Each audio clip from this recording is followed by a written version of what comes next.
everyone, welcome back to Alice and the Giant Bookshelf. I'm very excited because today I'm bringing you my top 10 of 2021.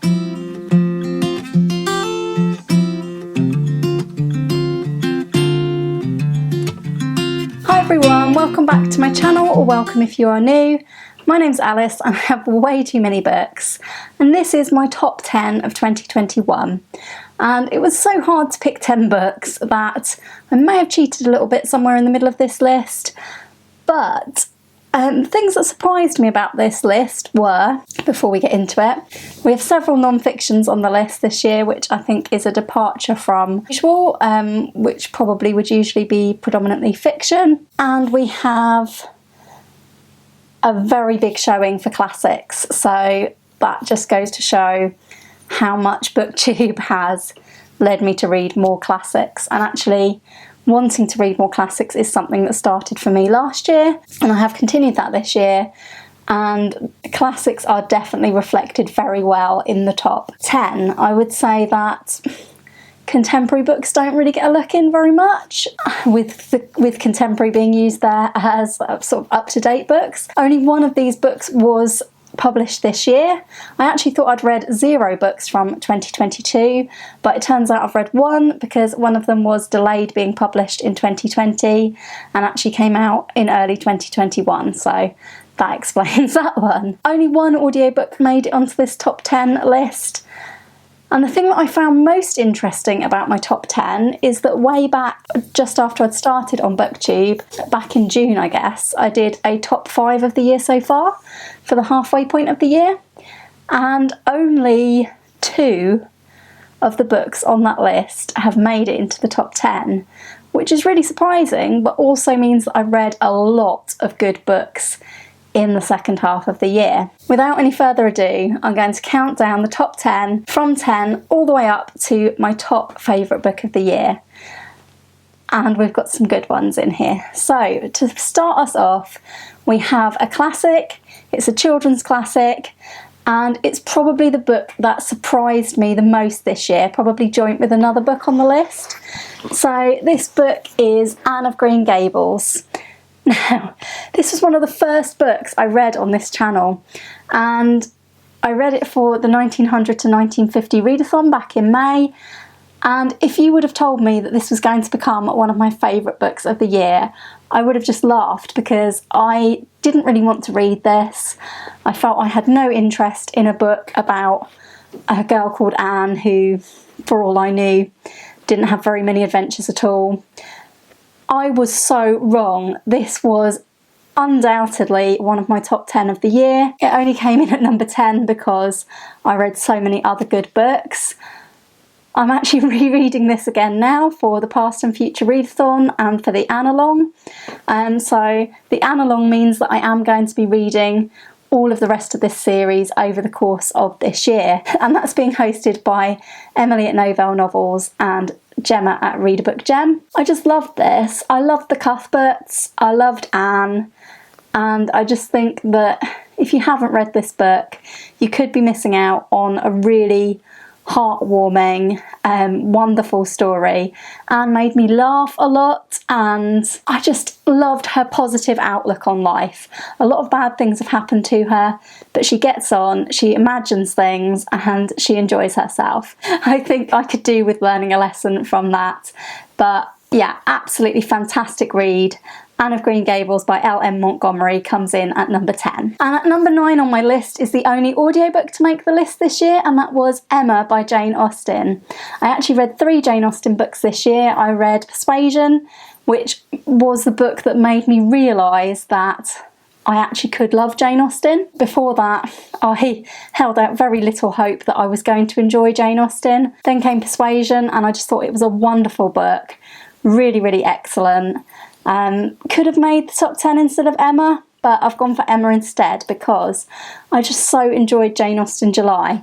Now in Jane Austen July, I spent most of the month reading Mansfield Park, and I then had enjoyed myself with Mansfield Park so much that I decided to listen to the audiobook of Emma. And the audiobook was just so funny. It was so well narrated. I'll put the name of the narrator up here if I can find it. I can't remember off the top of my head, but it was wonderful and it was so funny. I just absolutely loved my experience of the book. I would now consider myself a fan of Jane Austen, and I only have 2 more of her books left to read, so I will hopefully be reading them in 2022. Emma by Jane Austen is at number 9. At number 8 comes the point in the list where I have cheated a little bit because I just couldn't choose between these 3 books, and they're all by the same author, so I've allowed myself to do this. So position number 8 goes to Tom Cox. And I read 3 books by Tom Cox this year, starting off with his short stories, and these did make my top 5 list in the middle of the year. This is Tom Cox's first foray into fiction, and I really enjoyed it, and I especially highly recommend the short story called Just Good Friends because I thought it was worth the whole collection on its own. It was fantastic. There are other good stories in this, some of them spooky, but they just have Tom Cox's signature style throughout, and I loved them. I also read 2 of his non-fiction books, Ring the Hill, and the only book from 2021 to make it into my reading at all, Notebook by Tom Cox, which is more like short extracts from his notebooks. So this is more of a collection of like really short essays, whereas this one has longer chapters like his other book about nature, which is called 21st Century Yokel. I loved reading Ring the Hill in the same year as Help the Witch because you got the non-fiction side of the story of the title story Help the Witch.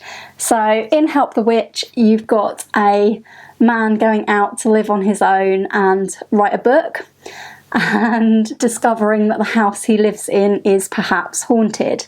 And in this one, the non-fiction version, you've got Tom Cox going out to live in a really spooky house while writing Help the Witch.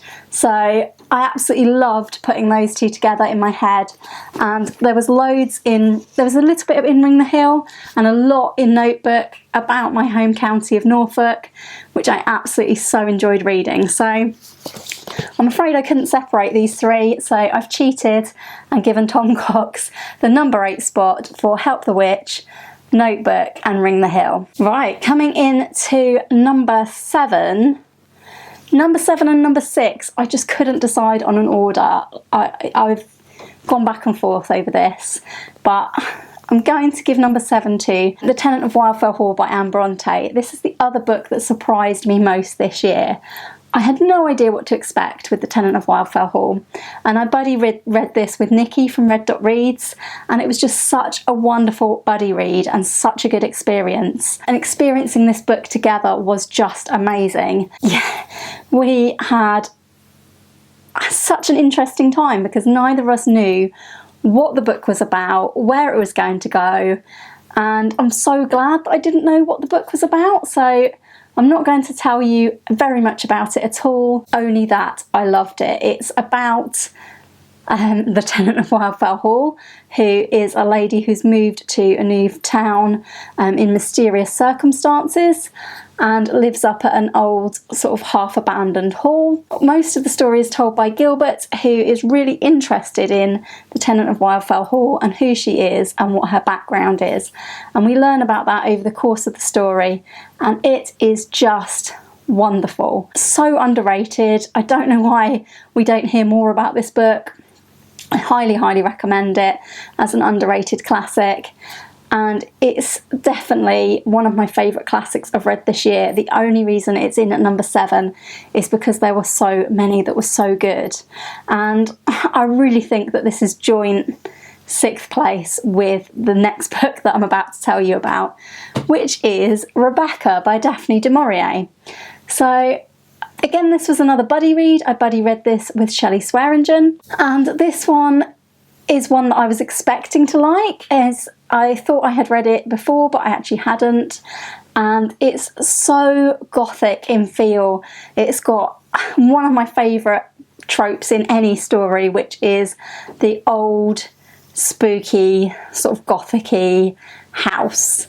And the house in Rebecca, Manderley, is such a character in the book, such an overarching presence, as is the presence of the titular Rebecca. Rebecca is the first wife of Max de Winter, and she is dead from the start of the book. However, her presence is still very much felt by the second Mrs. de Winter, who marries Max and moves into Mandalay and finds herself struggling with the presence of the house and the presence of Rebecca.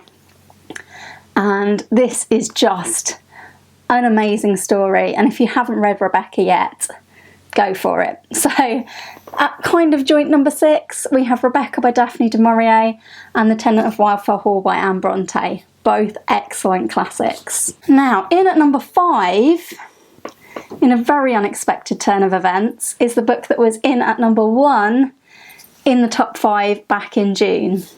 And it's another classic, and it's Great Expectations by Charles Dickens. I read this really early in the year before I was on BookTube, back in February I believe, and I just think that this is wonderful. Out of the Dickens I had read so far, it was my favourite, and I just loved Pip's story. In Great Expectations we follow Pip, who meets an escaped convict at the beginning of the book, and that bit is so spooky. There are other really gripping, frightening parts to this book. There's an amazing cast of characters. Miss Havisham, Magwitch, and Mr. Pumblechook. So many different brilliant characters. I just think Dickens is a master of character and a master of story. And this book confirmed that for me and made me want to read more. I still haven't finished my next Dickens yet, which is Our Mutual Friend, but I will keep going with that one because I'm really, really enjoying it. So Great Expectations makes a number 5 on the list. Number 4 on the list, we have our only sort of modern fiction book, which is The Art of Racing in the Rain by Garth Stein. And I think it's very possible that in another year this would have just come outright top. It's my top novel, and it's just wonderful. This gave me all of the different emotions. It was another buddy read. I buddy read this with the lovely Gem of Books, and we just laughed together, we cried together. This was such an emotional roller coaster of a book. The Art of Racing in the Rain is narrated by Enzo, who is a dog, and I just loved that, and I loved Enzo throughout. He stays true to himself, he has his own plans, he has his own goals in life, and he sticks with them through thick and thin and through the terrible things that happen to his family, Denny, Eve and Zoe. And I cried several times at this book. It is just wonderful. If you haven't met Enzo yet, pluck up your courage and wait till you're in a really good emotional frame of mind and read it. It's just wonderful. A wonderful, wonderful story. So yeah, I think I should stop saying wonderful now. It's very, very sad. It has taken me over 10 years to be brave enough to read this, but I'm so glad I did, and it was just excellent. So that was number 4, The Art of Racing in the Rain by Garth Stein, and next we have in at number 3 I would probably say this is a novella, and that is A Christmas Carol by Charles Dickens. Yes, Dickens appears twice in my list, but that is because in December I read the wonderful A Christmas Carol for the very first time, and I could not let it not be on this list because this is one of only 4 books, the top 4, that I rated a 5-star this year. I don't really give 5 stars. I don't really place a lot of emphasis on rating my books out of 5 anyway, but this, The Art of Racing in the Rain, and the next 2 were my standout reads that I loved so much. So The Story of Scrooge, The Three Ghosts, Marley's Ghost, just met up to my expectations in every aspect and exceeded them in some. It's just absolutely wonderful, and this is a book that I will definitely reread again and again and again. I've already planned to reread this next December because I think it's a perfect Christmas read, and it's about the most Christmassy that you can get distilled into a book.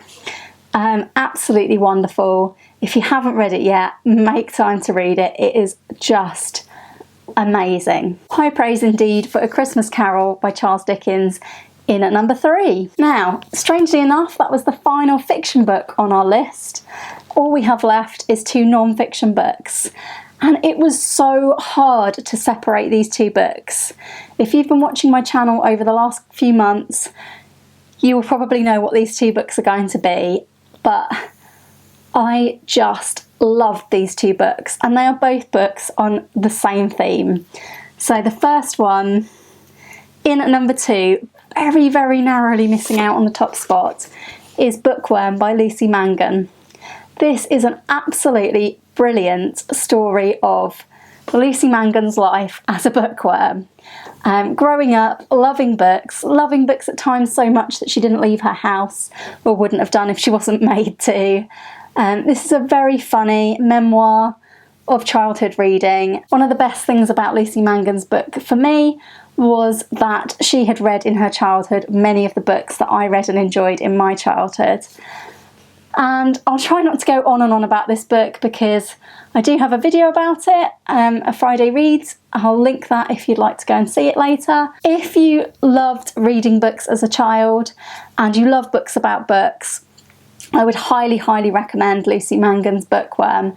It's just so well written and so humorous. Yeah, I completely relate and identify with this book.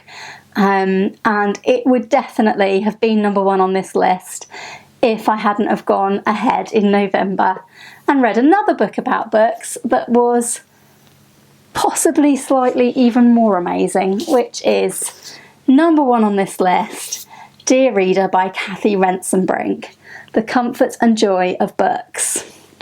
Yes, I've placed 2 books about books in my top 2 of the year, and I couldn't not. These were my top 2 5-star reads of the year, no question about it. Kathy Renson-Brink, this is my first experience of reading her, and her writing is just beautiful. And unlike Lucy Mangan, Kathy Renson-Brink takes us through some childhood reading, but she also takes us through her life after childhood, through a terrible family tragedy, and into how did she apply her bookish loves and bookish skills to getting a job. And I loved how this book took us through Kathy Renson-Brink's journey into first of all book selling and then becoming a writer. So for me, this was just absolutely so fascinating. And Kathy Renson-Brink writes with humour as well, although her book is extremely sad at points. Yeah, I just don't have enough words to describe how much you need to read Dear Reader if you are a reader. I will be reading Kathy Renson-Brink's new book when it comes out, which is about writing, and I will be looking for her other 2 memoirs, which are about the family tragedy that I mentioned, and also one is about grief in general, I believe. Which sound very heavy subject matter, but she's such a wonderful writer that I think I will love them anyway. I'm so pleased to have found this year. Both of these 2 books were gifts from my mum for my birthday, and yeah, this book, just everything about this book is great, and I will undoubtedly reread it and I will undoubtedly recommend it to everyone I know. So if you love reading, Dear Reader and Bookworm are great books for you. So that brings us to the end of my top 10, and I can't believe that 2 books about books have reached the top, but they have. If you'd like to watch a more in-depth video about books, which is my favourite type of non-fiction, I do have one that you can watch, and I'll link it up here so that you can go and check it out if you would like to. So let's see if we can get hold of most of my top 10 of the year. I absolutely loved these books. So the top 4, as I say, were all 5-star reads for me, and the rest probably maybe a 4.5. But yeah, I absolutely loved all of these books this year. I hope you've enjoyed this video today, and do let me know in the comments what are your top books of last year. Did you read lots of 5-star books or only a few? And the only other thing I wanted to mention is that I didn't include any rereads in this. If I had, Murder on the Orient Express might have sneaked in, as it was my favourite reread of the year. If you have enjoyed this video, I hope you'll give it a like, and I hope you'll consider subscribing if you haven't already. I do love making videos here on BookTube on a very regular basis. I hope you'll all join me again soon for another video all about books here on Alice and the Giant Bookshelf. Bye for now.